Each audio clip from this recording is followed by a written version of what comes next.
నమస్తే. గతంలో వైఎస్ జగన్మోహన్ రెడ్డి, పెద్దిరెడ్డి రామచందర్ రెడ్డి, చంద్రబాబు నాయుడు మధ్య ఏదో వివాదం జరిగిందని, వీళ్ళిద్దరు క్లాస్మేట్లని, అప్పట్లో పెద్దిరెడ్డి రామచందర్ రెడ్డి చంద్రబాబు నాయుడుపై చేయి చేసుకున్నారని, ఇలా ఎన్నో కథనాలు చెప్పారు. అయితే ఈ కథల్లో వాస్తవం ఎంత అని చెప్పాలంటే ఖచ్చితంగా చంద్రబాబు నాయుడు గారికి సన్నిహితులు ఎవరన్నా ఉంటే, వాళ్ళ క్లాస్మేట్స్ ఉంటే మాత్రమే చెప్పాలి. ఇప్పుడు ఆయన వెలుగులోకి వచ్చారు. ఆయన ఎవరో కాదు, సుబ్రహ్మణ్యం నాయుడు. అయితే ఆయన ఏం వ్యాఖ్యలు చేశారనేది మనతో పాటు సీనియర్ జర్నలిస్ట్ కనకదుర్గ వడ్లమణి గారు ఉన్నారు. వారిని అడిగి తెలుసుకుందాం. మేడం నమస్తే. నమస్తే అండి. సుబ్రహ్మణ్యం నాయుడు గారు ఇన్ని రోజుల తర్వాత వెలుగులోకి వచ్చారు. అయితే గతంలో ఏదైతే పెద్దిరెడ్డి రామచంద్రారెడ్డి, దాంతోపాటు నారా చంద్రబాబు నాయుడు గారు కూడా ఇద్దరు క్లాస్మేట్స్ అని, అప్పట్లో వీళ్ళిద్దరి మధ్య ఏదో ఘర్షణ జరిగిందని, ఆ ఘర్షణ సందర్భంగా పెద్దిరెడ్డి రామచంద్రారెడ్డి నారా చంద్రబాబు నాయుడు గారి మీద చేయి చేసుకున్నారని, అందుకే ఆ కసి, ఆ పగ, అంటే అప్పుడెప్పుడో విద్యా టైంలో ఉన్నటువంటి ఈ యొక్క ఇష్యూస్ అన్నీ కూడా మైండ్లో పెట్టుకొని ఖచ్చితంగా రామచంద్రారెడ్డిని ఎదగనీయకూడదని చెప్పి, తన మీద ఇంకేందో కేసులు పెట్టాలని చెప్పి చూస్తున్నారని చెప్పేసి అప్పుడులో జగన్మోహన్ రెడ్డి చేసినటువంటి వ్యాఖ్యలు మనం చూసాం. ఇది ఎంతవరకు నిజం అనేది ఇప్పుడు సుబ్రహ్మణ్యం నాయుడు గారు చెప్పారు. జగన్మోహన్ రెడ్డి వ్యాఖ్యలు మనం నమ్మాలా, లేదా సుబ్రహ్మణ్యం నాయుడు వ్యాఖ్యలు నమ్మాలా అంటే ఏం చెప్తారు మీరు? మీరు జగన్మోహన్ రెడ్డి వ్యాఖ్యలు ఎలా నమ్ముతారండి అసలు? ఇప్పుడు పిచ్చోడి చేతిలో రాయిను జగన్మోహన్ రెడ్డి మాటలు ఒకలాగే ఉంటాయి. ఆయన సందర్భాన్ని బట్టి ఏదైనా మాట్లాడతాడు, ఏవైనా కథలు అల్లుతాడు. సుబ్రహ్మణ్యం నాయుడు గారు అనే ఆయన సాధారణ వ్యక్తి కాదు. ఒక సాధారణ వ్యక్తి స్థాయి నుంచి ఆయన ఒక ఉన్నత స్థాయి, ఒక అకాడమిషియన్గా ఎదిగిన వ్యక్తి ఆయన.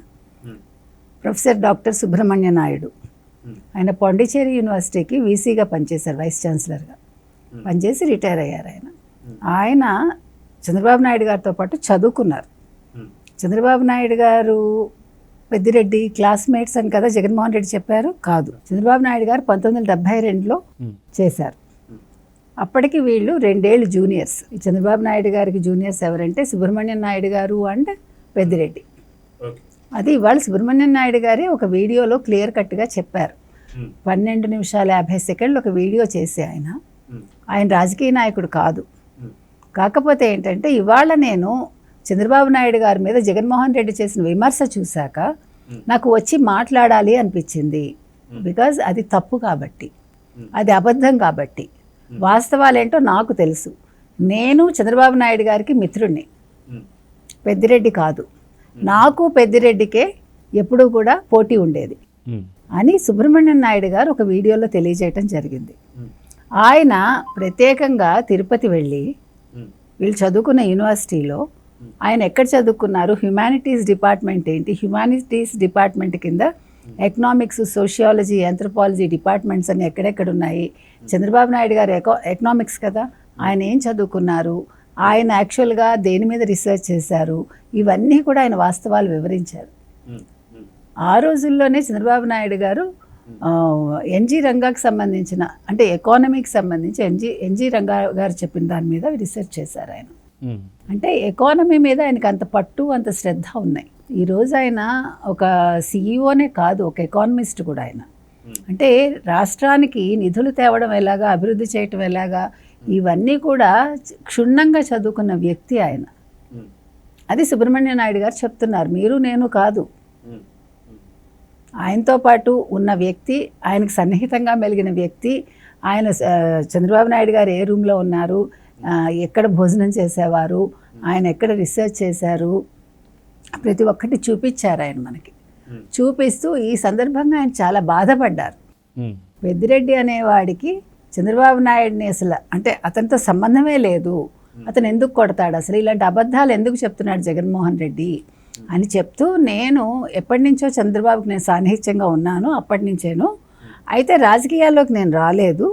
84లో ఎప్పుడైతే ఎన్టీ రామారావు గారిని దింపేశారో అప్పుడు నేను బాధపడి ఆయనకి నేను మద్దతు పలికాను. తర్వాత నేను చంద్రబాబు నాయుడు గారికి అప్పటి నుంచి దగ్గరయ్యాను. మళ్ళీ అంటే చదువుకుని ఆయన మళ్ళీ రీసెర్చ్ కోసం ఆయన మైసూర్ యూనివర్సిటీకి వెళ్ళిపోయారు. సో అందుకని ఆ గ్యాప్ వచ్చింది. ఆ తర్వాత నేను ఎప్పుడు వారి దగ్గర నుంచి ఎటువంటి ఫేవర్ ఆశించలేదు. కాకపోతే స్నేహంగా మాత్రం ఉన్నాం మేము. ఇవాళ నేను ఎందుకు బయటకు వచ్చి చెప్తున్నానంటే, నాకు అవసరం లేదు, నేను రాజకీయం చేయటానికి రాలేదు, వాస్తవాలు ప్రజలకి చెప్పటానికి వచ్చాను. జగన్మోహన్ రెడ్డి గారు మీరు ఇలాంటివి చేయకండి, మీరు ఇలాంటి మాటలు మాట్లాడకండి అని చాలా హర్ట్ అయ్యాడు ఆయన. ఎన్టీ రామారావు గారు వీళ్ళ మైసూర్లో ఆయన పిహెచ్డి చేసేటప్పుడు 2 సార్లు వెళ్ళారట అక్కడికి. వెళ్ళినప్పుడు ఈయన పిలిచి మీరు ఏం చదువుతున్నారు అంటే నేను ఇట్లా పిహెచ్డి చేస్తున్నాను అంటే దేని మీద అని అడిగారట. ఇలాగ టీటీడీకి సంబంధించి చేస్తున్నానంటే మీ టీటీడీ మీద మీ రీసెర్చ్ అయ్యాక నాకు ఆ డాక్యుమెంట్స్ నాకు కూడా పంపించండి, మాకు ఏదైనా ఉపయోగపడతాయేమో చూస్తామనంటే ఈయన 2 బుక్స్ రాశారు టీటీడీకి సంబంధించి. అంటే టీటీడీ యొక్క వైభవం, ఒకటి వైభవం అంటే ఆ స్ట్రక్చరు మొత్తం అవంతా వాటికి సంబంధించి, ఇంకొకటి మొత్తం టీటీడీకి సంబంధించి.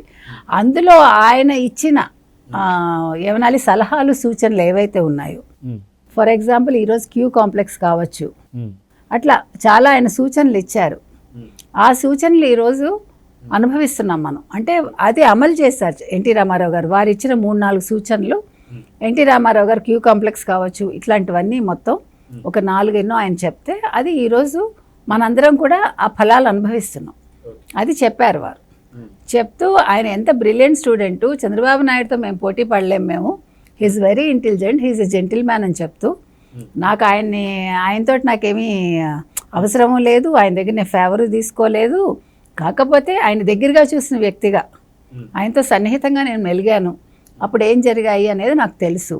పెద్దిరెడ్డికి అసలు ఏ రకంగానూ చంద్రబాబుతో పరిచయం లేదు, అవసరం లేదు, సంబంధం లేదు, కొట్టేంత దాకా వెళ్ళింది అనేది చాలా అబద్ధం అని ఆయన చెప్పుకొచ్చాడు. అయితే గతంలో చూసుకుంటే వీళ్ళంతా కూడా వాళ్ళు విద్యార్థులు ఉన్నప్పుడు ఒక యూనివర్సిటీలో చదువుకున్న టైంలోనే వీళ్ళిద్దరు కూడా గొడవ పడ్డారు అది ఇది అని చెప్పేసి అంటున్నారు. కానీ ఎందుకని మిగతా ఎక్కడ కూడా నారా చంద్రబాబు నాయుడు గురించి ఎక్కడ కూడా ఎవరు కూడా కనీసం ఆయన గురించి వ్యతిరేకంగా కానీ లేదంటే ఆయనకి నేను శత్రువుని కానీ చెప్పుకునే వాళ్ళు ఎవరు లేరు.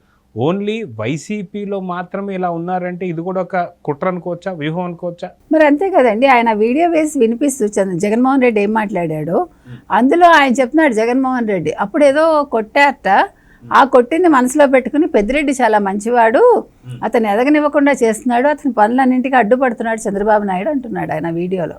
ఏమన్నా అర్థం ఉందండి? అసలు అర్థం ఉందా మనిషి మాట్లాడే మాటలకి? ఎందుకంటున్నామంటే ఇది ఏమీ లేదండి. ఇప్పుడు పెద్దిరెడ్డి ఏం చేశాడో ప్రజలకి తెలుసు. పెద్దిరెడ్డి పాపాలేంటో పాపాల పుట్టలేంటో ఒక్కొక్కళ్ళు రోజు చూస్తున్నారు. అవునా కదా? ఇది ఎవడు కల్పించింది కాదు. జస్ట్ ఇప్పుడే ఒక బ్రేకింగ్ న్యూస్ కూడా ఏంటి అంటే హైకోర్టు నుంచి నోటీసులు కూడా వెళ్ళాయి పెద్దిరెడ్డికి. ఎందుకు వెళ్ళాయి? ఆయన అఫిడవిట్లో ఆయన ఆస్తులు కొన్ని మెన్షన్ చేయలేదు ఆయన, ఇంకా ఎన్ని వేల కోట్లు. దానికోసం హైకోర్టు ఇవాళ నోటీసులు ఇచ్చింది. మరి ఇది కూడా చంద్రబాబు నాయుడు కుట్రా? జగన్ ఒకవేళ మళ్ళీ సాయంత్రం ప్రెస్ మీట్ పెట్టి మేము పలావ్ పెడతాను, జగన్ అక్కడ బాబు గారు బిర్యానీ పెడతానన్నారు అని చెప్పేసి ఈ ఊకదంపుడు ఒకటే రకమైన ఒక ప్రసారం మనం చూస్తున్నాం, ప్రసంగం మొత్తం కూడా.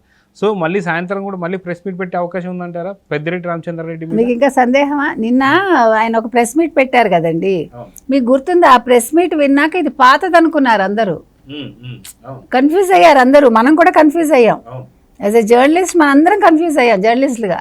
ఎందుకంటే గతంలో ఒక ప్రెస్ మీట్లో ఏం మాట్లాడారు, నిన్న కూడా అదే మాట్లాడాడు ఆయన. నేను జగన్ పలావ్ పెడతాడు అని ప్రజలు సంతోషించారు, నేను పలావ్ పెట్టానన్నారు. చంద్రబాబు నాయుడు బిర్యానీ పెడతా అన్నాడు, వాళ్ళ ఆకలితో మాడుస్తున్నాడు, పథకాలు ఇవ్వట్లేదు అని నిన్ననే ఏడ్చాడు. కానీ ఆయనకు తెలియదు రేపటి నుంచి పథకాలు అమలు అవుతున్నాయి. నువ్వు ఊహించింది చేయటమే చంద్రబాబు గొప్పతనం. నీకులాగా అనుభవం లేని అనుభవ రాహిత్యుడు కాదు కదా. అందుకే పవన్ కళ్యాణ్ ఏమన్నారు, ఇలాంటి అనుభవం ఉన్న వ్యక్తి, ఇలాంటి విఘ్నత ఉన్న వ్యక్తి కావాలని ఆయన కూడా పోరాడి ఆయన వెనకాలండి వెనుదనుగా ఉన్నారు ఆయన కదా. ఎందుకు చెప్తున్నామంటేనండి, ఇప్పుడు ఇవాళ సుబ్రహ్మణ్యం నాయుడు గారు కూడా అదే చెప్పారు వీడియోలో. అసలు ఆయన ఎంత గొప్ప వ్యక్తి, ఆయన గురించి ఇలా మాట్లాడటం ఏంటి జగన్మోహన్ రెడ్డి అని బాధపడ్డాడు ఆయన. అయితే అతి తొందరలో హైకోర్టు మళ్ళీ పెద్దిరెడ్డి రామచంద్రారెడ్డి వాళ్ళ కొడుకు కూడా నోటీసులు పంపించబోతుందని చెప్పి వార్తలు కూడా వస్తున్నాయి. అయితే ఇవన్నీ కూడా గతంలోనే ఖచ్చితంగా వీళ్ళు చేస్తున్న తప్పులని చెప్పి ముందే భావించి ఏదైనా కేసులు పెడితే ఇవన్నీ నెపంలా చూపించడానికే నారా చంద్రబాబు నాయుడు గారిని ఆయన పేరు నెగిటివ్ టాక్ స్ప్రెడ్ చేస్తున్నారనుకోవచ్చా? మీరు కంగారు ఎందుకు పడుతున్నారు? ఇప్పుడు రెడ్ బుక్ కూడా అంటాడు ఆయన, నారా లోకేష్ పేరు తీసుకొస్తారు, ఢిల్లీ స్థాయిలో రెడ్ బుక్ అని ప్రమోషన్ చేస్తారు. ఇంకా మంచిదే కదండి, ఆయనకి అర్థం కావట్లా. ఆయన ప్రమోట్ చేస్తున్నాడు, హీస్ ఫర్గెటింగ్ దట్. ఆయన ఒక మార్కెటింగ్ మనిషిలాగా, ఆయన ఒక అడ్వర్టైజ్మెంట్ మనిషిలాగా హీఈస్ ప్రమోటింగ్ రెడ్ బుక్. ఆయన అది గుర్తించట్లా. Free publicity for Nara Lokesh. యాక్చువల్గా రెడ్ బుక్ అంటే దాని అర్థం వేరు, దానికి సంబంధించినటువంటి యొక్క ఫుల్ ఫామ్ వేరు అని చాలాసార్లు చెప్పారు. అయితే ఇంత రిలయన్స్ అని చెప్పేసి దానికి సంబంధించి చాలా ఫుల్ ఫామ్ చెప్పారు. కానీ ఎందుకని ఇంకా పూర్తి స్థాయిలో వీళ్ళు ఇంకా అదే విధంగా ఉన్నారంటే ఏం చెప్తారు? భయం అండి. ఒకటి భయం, 2 దృష్టి మరల్చాలి, 3 తన చేతకాంతనం బయటపడుతోంది, 4 తన చుట్టూ ఉండే వాళ్ళ అవినీతులు బయటపడుతున్నాయి. ఇప్పుడు పెద్దిరెడ్డిని రేపొద్దున్న ఏదైనా అరెస్ట్ చేశారు అనుకుందాం, మిథున్ రెడ్డి కూడా అదే కోవలోకి వస్తాడు అనుకుందాం. అప్పుడు కూడా ఇలాగే, ఇప్పుడు ఎవరు జోగి రమేష్, జోగి రాజేష్ లాగా అమాయకుడు, చిన్నవాడు అంటూ చెప్పుకొస్తాడు. మీరేం కంగారు పడక్కర్లే.